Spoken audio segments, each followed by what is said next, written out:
Hello, আসসালামু আলাইকুম and Eid মোবারক সবাইকে। কেমন আছেন সবাই?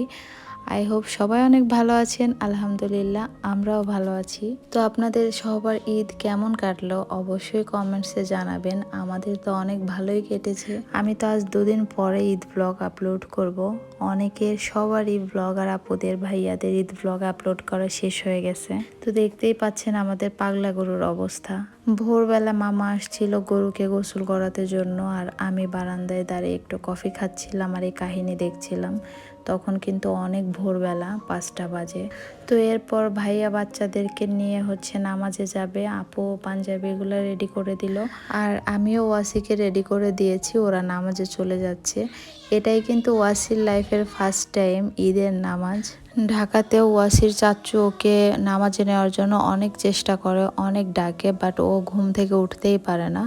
কিন্তু এবার রাজ্যর সাথে তাল মিলিয়ে যাওয়ার বেশ আগ্রহ দেখলাম রাতেই। সকালে একবার ডাকা পরে সে উঠে পড়েছে। তো সকালে রান্না করেছিল খিচুড়ি আর মুরগির মাংস ভোনা।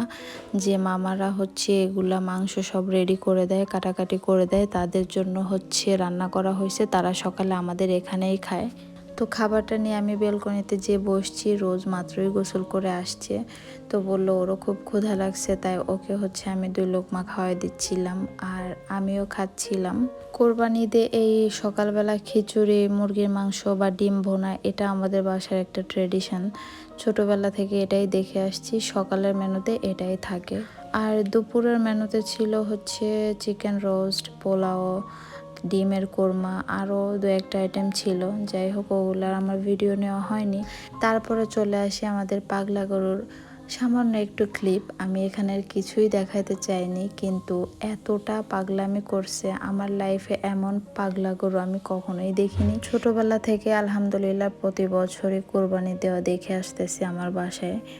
তো কখনোই আমি এরকম দেখিনি 14-15 জন মানুষকে এমন নাজেহাল করছে। যাই হোক, 10-12 বার ছোটার পরে ফাইনালি কাজটা সম্পন্ন হয়েছে। তবে সবার অনেক কষ্ট হয়েছে এবার। আর এখানে দেখেন মনে কত পরিমাণ রং লাগলে বা রং থাকলে মানুষ এই গরমে রেডি হয়ে বাইরে ঘুরতে যেতে পারে।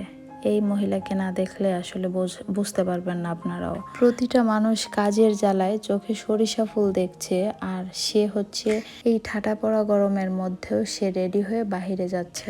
ওর এসব কাহিনী দেখলে আমার মনে হয় আমি একদমই বুড়ি হয়ে গেছি।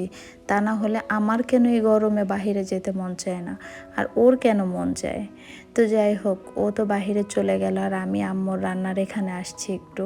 আম্মু একা একা রান্না করছিল মাটির চুলায়। গরুর মাংসটা খেতে অনেক বেশি মজা হয় আর পরিমাণে অনেক বেশি, যার কারণে গ্যাসে এত রান্না করা পসিবল না। অনেকেই ভাবে এত মাংস কেন রান্না হয়। আমাদের বাসায় মানুষও বেশি, খাওয়া দাওয়াও হয় একটু বেশি, আর আমাদের বিজনেস পারপাসে যে স্টাফরা আছে তারাই আছে প্রায় 10-12 জন। সো সব কিছু মিলে আমাদের বাসায় একটু রান্না বেশিই করতে হয়। আর ইনি দেখেন বাহিরে থেকে ঘুরে ফিরে এসে এখানে বসে খাওয়া শুরু করে দিয়েছে। তো যাই হোক, এই ছিল আমাদের আজকের ভিডিও। Thanks for watching. আল্লাহ হাফিজ, বাই অ্যান্ড টাটা।